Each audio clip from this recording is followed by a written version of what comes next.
اپنے ایمان کو چٹان سے زیادہ مضبوط رکھو۔ پنجاب کے کسی دیہات میں ایک خوبرو قادیانی لڑکی شادی کے لیے ایک فوجی آفیسر کو پیش کی گئی۔ فوجی آفیسر نے شادی کی حامی بھرنے سے پہلے ایک شرط رکھی کہ وہ کبھی بھی قادیانیت قبول نہیں کرے گا۔ قادیانیوں نے اس کی شرط مان لی اور لڑکی فوجی آفیسر کے ساتھ روانہ کر دی۔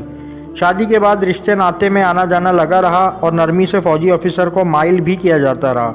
ایک دن قادیانیوں کے مذہبی رہنما تشریف فرما تھے اور انہوں نے فوجی آفیسر سے کہا کہ آپ مرزا غلام احمد قادیانی کو نبی نہیں مانتے، نہ مانیں، لیکن ہماری ایک بات قبول کیجئے۔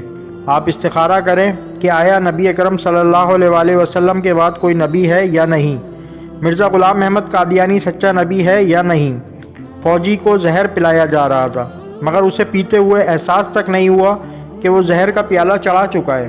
اس نے استخارہ کرنے کی حامی بھر لی۔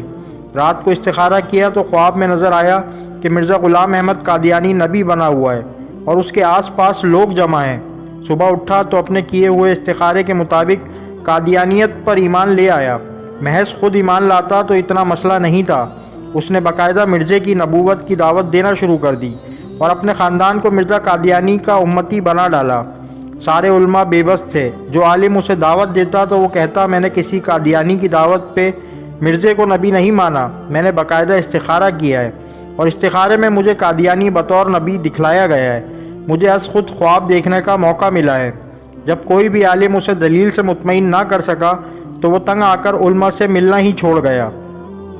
بالآخر چناب نگر کے جلسے میں مولانا یوسف لدھیانوی شہید تشریف لائے۔ ان کا بڑا شہرہ تھا اور یہ فوجی آفیسر اس زوم سے ملنے کو تیار ہو گیا کہ ان کے بڑے مولوی کو بھی دیکھ لیتے ہیں۔ مولانا سے جب فوجی آفیسر نے اپنا قضیہ بیان کیا کہ وہ کسی کی دعوت یا کسی لالچ میں قادیانی نہیں ہوا بلکہ وہ خود دیکھی ہوئی دلیل سے متاثر ہو کر قادیانی ہوا ہے۔ استخارہ اللہ سے مشورہ ہے۔ میں نے رب کے ساتھ مشورہ کیا جس کا حکم اسلام میں ہے، تو اللہ نے مجھے مرزا قادیانی کو نبی دکھلا دیا۔ اب میں اللہ کی مانوں یا مولویوں کی؟ جو اللہ نے مجھے از خود خواب میں دکھایا وہ چھوڑ کر مولویوں کی کیسے مان لوں؟ مولانا نے اس کا ہاتھ تھاما اور گویا زبان حال سے کہا فی الحال رب کی نہ مان، اس درویش مولوی کی مان، کہ مولوی ہی بتائے گا اصلی رب کیا کہہ رہا ہے۔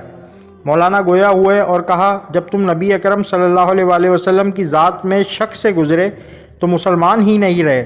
اگر تمہیں یقین کامل ہوتا کہ نبی اکرم صلی اللہ علیہ وآلہ وسلم کی ذات ہی آخری نبی ہیں اور کوئی نبی آ ہی نہیں سکتا تو استخارے کے لیے ہرگز تیار نہ ہوتے۔ جب تم نے استخارے کی ٹھان لی تو گویا تمہیں شک ہوا کہ سید الابرار صلی اللہ علیہ وآلہ وسلم آخری نبی ہیں بھی یا نہیں۔ جب نبی اکرم صلی اللہ علیہ وآلہ وسلم کی ذات کے حوالے سے تم شک سے گزرے تو کافر ہو گئے۔ نبی کی ذات میں شک کرنا بھی کھلا کفر ہے۔ جو ہی تم شک میں مبتلا ہوئے تو کافر ہو گئے اور حالت کفر میں تمہیں قادیانی ہی نبی نظر آنا تھا۔ فوجی آفیسر جھوم اٹھا، دلیل سن کر اور کھڑا ہو کر مولانا شہید سے لپٹ گیا۔ اسی وقت توبہ کی اور پھر سے مسلمان ہوا۔ تو ذرا سوچئے ابتدا کہاں سے ہوئی؟ کیسے اسے نبی کریم صلی اللہ علیہ وآلہ وسلم کی ذات کے حوالے سے شک میں ڈالا گیا اور انجام کیا ہوا؟